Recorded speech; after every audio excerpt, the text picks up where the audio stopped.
प्यारे बच्चों, मेरे YouTube चैनल में पुनः आपका एक बार स्वागत है। आज हम अध्ययन करेंगे कक्षा 9वीं गणित के अध्याय 2 के इकाई 2 है और अध्याय 2 भी है। ये बीज गणित पढ़ेंगे और इसके अंतर्गत हमें पढ़ना है अध्याय में वास्तविक संख्याएं, परिमेय और अपरिमेय संख्या। वास्तविक संख्या को कहते हैं रियल नंबर, है ना, और परिमेय यानी रेटिनल नंबर और अपरिमेय संख्या यानी इनरेटिनल नंबर को हम पढ़ेंगे।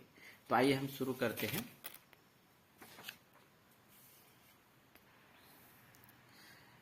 है ना, वास्तविक संख्या का मतलब होता है परिमेय संख्या और अपरिमेय संख्या का संयोजन, यानी कि दोनों का संयोजन, यानी संक्रियाएं होती है, चाहे प्लस के रूप में हो, गुना के रूप में, किसी भी तरह के तरीके से हो, वह संख्या वास्तविक संख्या कहलाती है। इसके बारे में हम बाद में जानेंगे।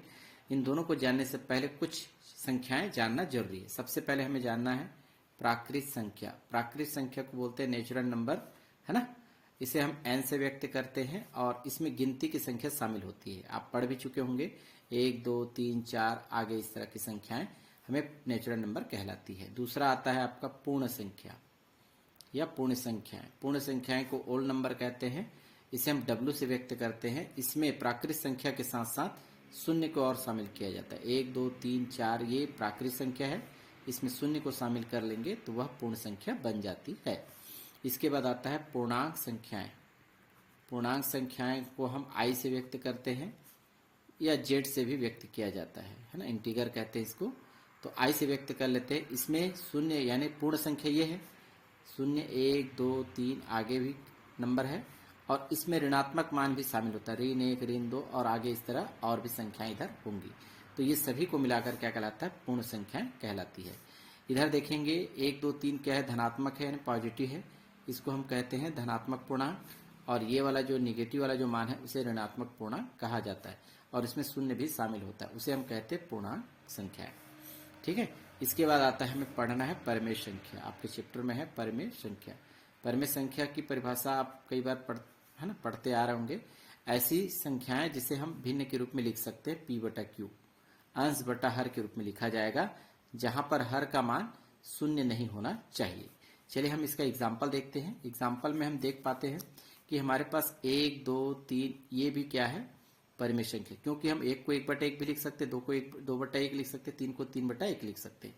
तो देख पा रहे हैं हर का मान शून्य नहीं है, यानी कि हम 5 को भी लिख सकते हैं। इस तरह से संख्या है, या 5/2 है, 3/4 है, 7/11 है, ये सब क्या है आपका परिमेय संख्या। ये इसमें ऋणात्मक भी आ सकता है, ऋण 1 ऋण 2 ऋण 3, ये भी क्या होगा आपका परिमेय संख्या होगा, है ना। 5/ऋण में भी हम लिखते हैं, है ना। इस तरह से कोई भी संख्याएं, है ना, 8/11 है या कोई भी संख्याएं इस तरह से लिखी जाएगी, ये भी क्या कहलाएगा, परिमेय संख्या कहलाएगा।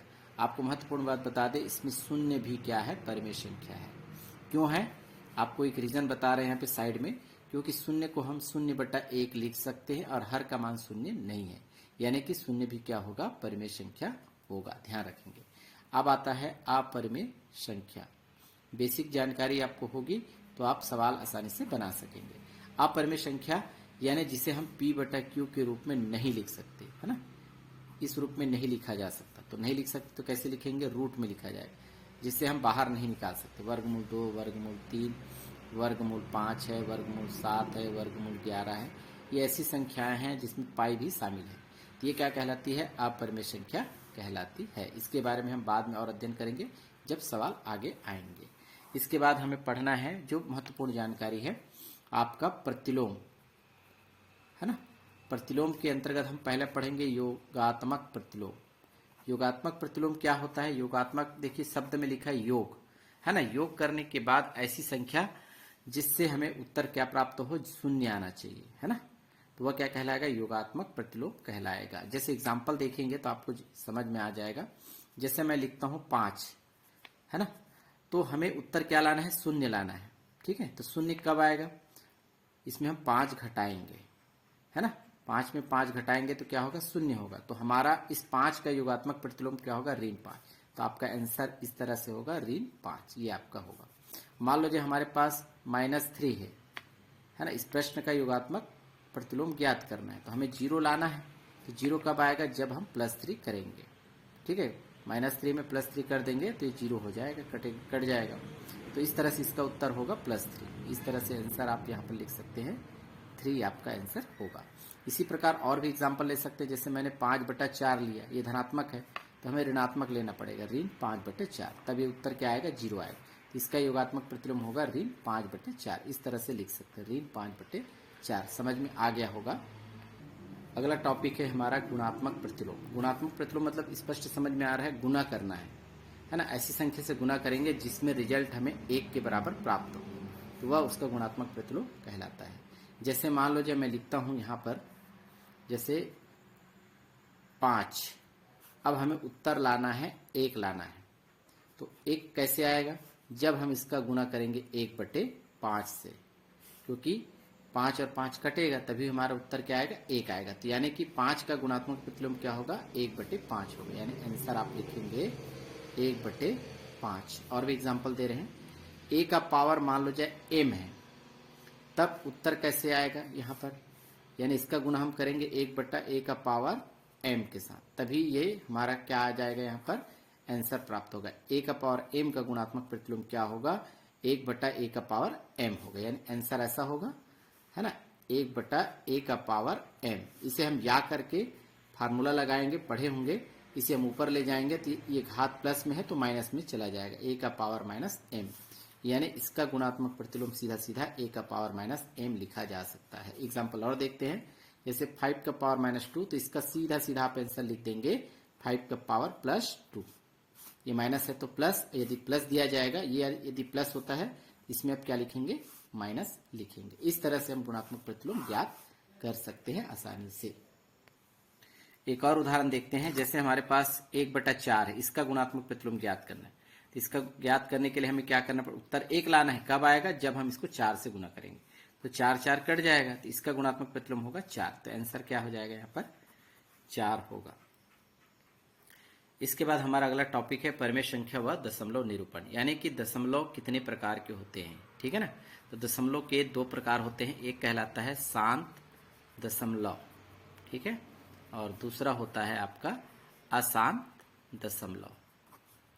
यदि हम हिंदी की बात करें, यहाँ पर शांत मतलब एकदम चुपचाप वाली बात है ना, तो ऐसा दशमलव जिसमें भाग देने पर, ध्यान देना है, भाग देने पर दशमलव के बाद वह पूर्ण रूप से भाग चला जाए, वह कहलाता है शांत दशमलव। और अशांत मतलब वो स्थिर नहीं रहेगा, चलता रहेगा लगातार, है ना। अशांत मतलब वो चलता रहेगा, कंटिन्यूटी बनी रहेगी।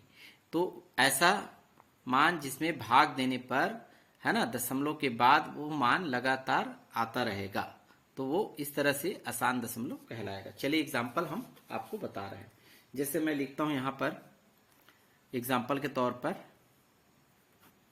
ठीक है, जैसे मैंने लिखा 7/4 एग्जाम्पल है।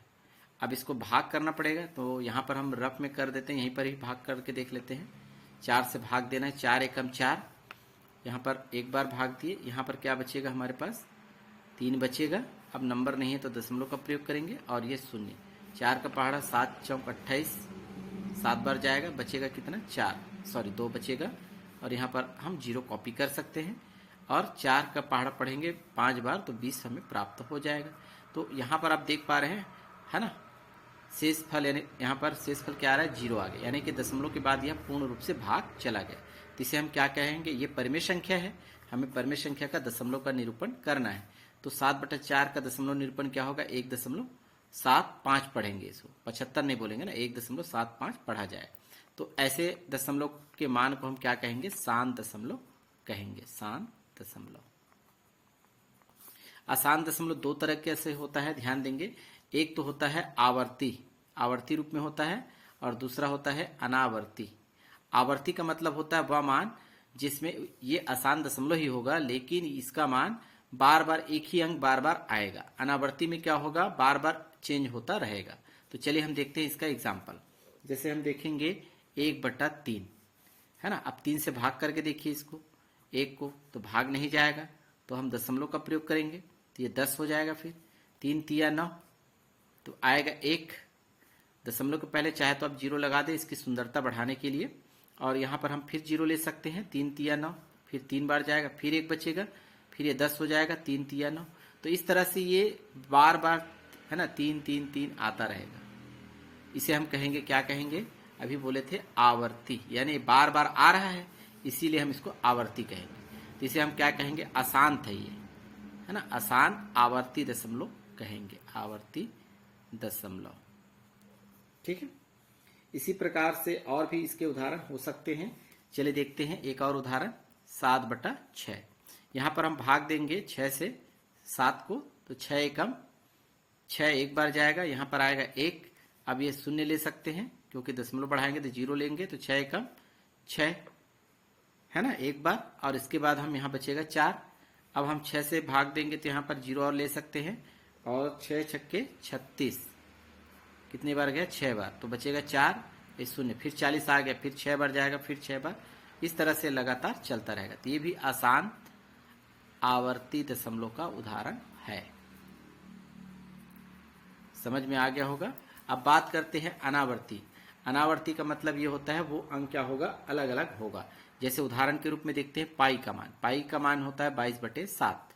यदि हम 7 से इसको भाग देंगे तो हमारे पास आंसर, इसका मान भी आपको पता होगा, 3.14, आगे और भी अलग अलग अंक आते हैं, और ये पूर्ण रूप से भाग भी नहीं जाता, इसलिए क्या कहलाता है, आसान। पाई जो है आसान अनावर्ती दशमलव है, अनावर्ती दशमलव, ध्यान देंगे। तो है ना, वीडियो लंबा हो जाएगा, तो नेक्स्ट वीडियो में हम प्रश्नावली पर हम बात करने वाले हैं। तो आज के वीडियो यहीं समाप्त करते हैं, और यदि वीडियो अच्छा लगे तो आप इसे लाइक शेयर करें दोस्तों के साथ, है ना। धन्यवाद।